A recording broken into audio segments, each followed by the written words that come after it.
Kala ko takot ka sa matataas. Ayos lang sa barko. Sa bagay, hindi mo nga naman mararamdaman ang taas ng lugar pag nasa barko ka. Ang ganda ng dagat. Minsan gusto kong lumundag. Hindi tayo dapat nagpapanggap na sensitive.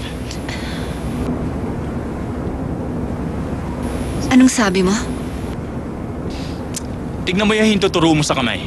Mas mahaba kaysa sa palasing-singan. Ibig sabihin, kapag ganito, mas madami kang testosterone na nasa katawan kaysa sa estrogen. Kaya naman mas lalaki ka kung kumilos at mag-isip. Sa kabaliktaran naman, kapag mas marami ang estrogen, mas mahaba ang palasing-singan. At mas makikita mong babae sila.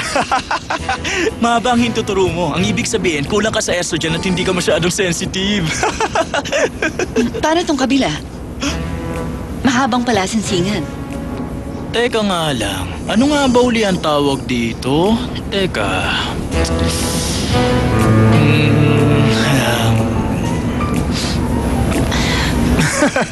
Medically speaking, ikaw ang tinatawag na abnormal.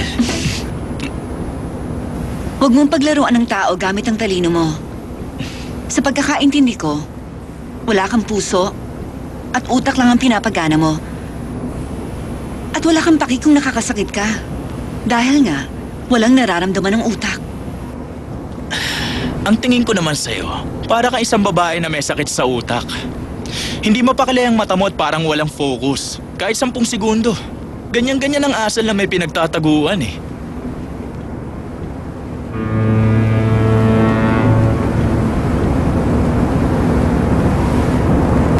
Sampung segundo yon. Masaya ka na? Baliw ka nga talaga. Mauuna ka ba maligo? Gusto mong, alam mo na. Ano? Ay, alam mo na yung sinasabi ko eh. Patay mali siya ka pa. Sige na, mauna na ako.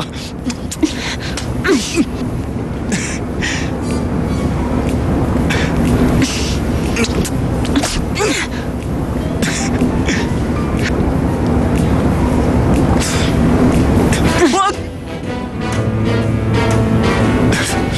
Pasensya na. Akala ko pareho ang nararamdaman natin sa isa't isa. Patawarin mo ako. Aray.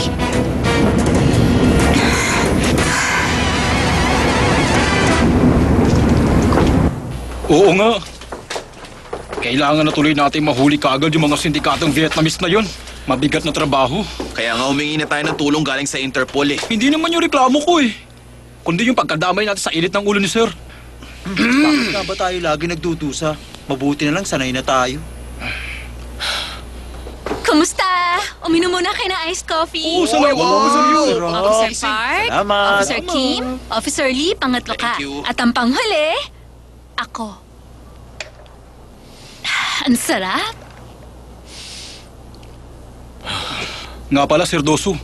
Alam niyo kung tutuusin eh, parang normal na kaso lang ang paghuli kay Jiwoo. Isang ordinaryong killer. Normal pala ang pumatay. Ay, hindi. Di niyo ko naintindihan. May naisip lang kasi ako. At yun din ang napag-usapan namin. Imbis na aksayin natin ng pagod at oras para lang mahanap si Jiwoo, humawak na rin tayo ng ibang kaso para masiguradong promotion. Masaya na ako bilang detective. Bakit? Kailangan pa ba ng promotion bago umaksyon? Kailangan lang natin dito magtulungan at magsama-sama. Pero mas lalong lumalaki ang bilang ng krimen sa buong mundo. Sa Amerika nga lang, ang lalaki ng sinasahod ng mga... Krimen ba dapat ang mawala? O ang pangungutong ng pulis sa tuwing lulutas tayo ng krimen? Tama ka nga. Pero hindi ganun, ha?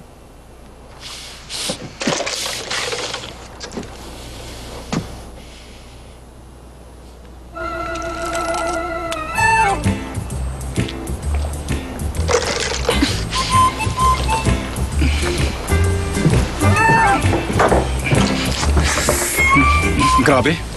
Ang drama naman. Ito kasi.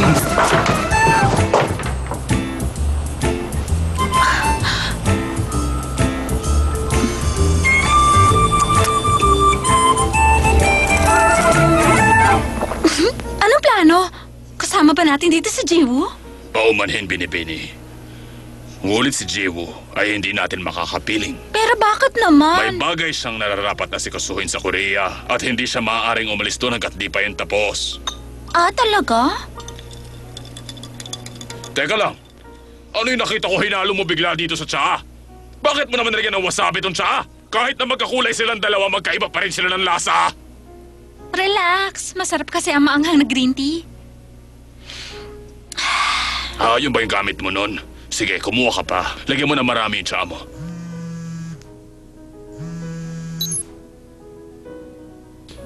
Hello, kumusta naman ang James Bond namin? Nasa si Jiwoo?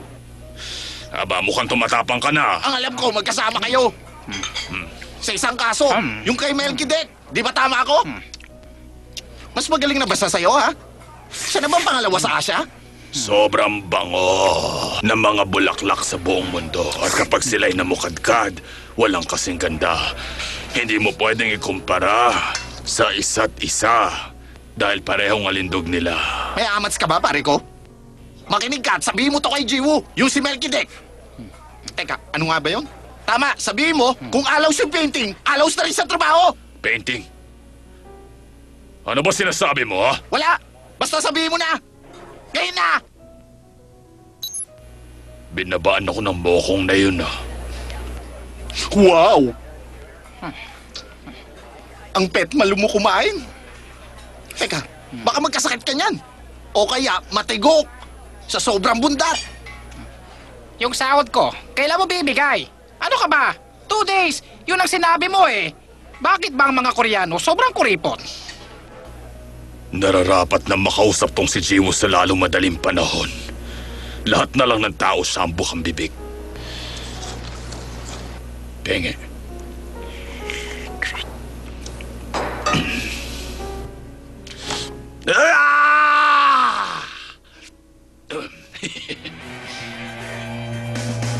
Yan bang sinasabi mong suicide sa Las Vegas? Nangyari yun. 3 buwan na nakakaraan. Tama. Teka lang. Di ba ikaw din yung na-assign sa kasong yun?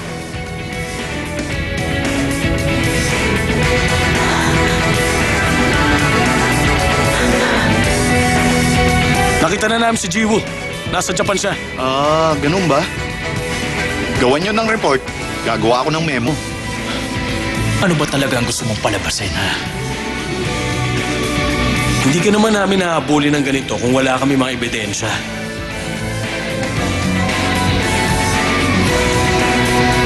Meron na rin kami mga testigo.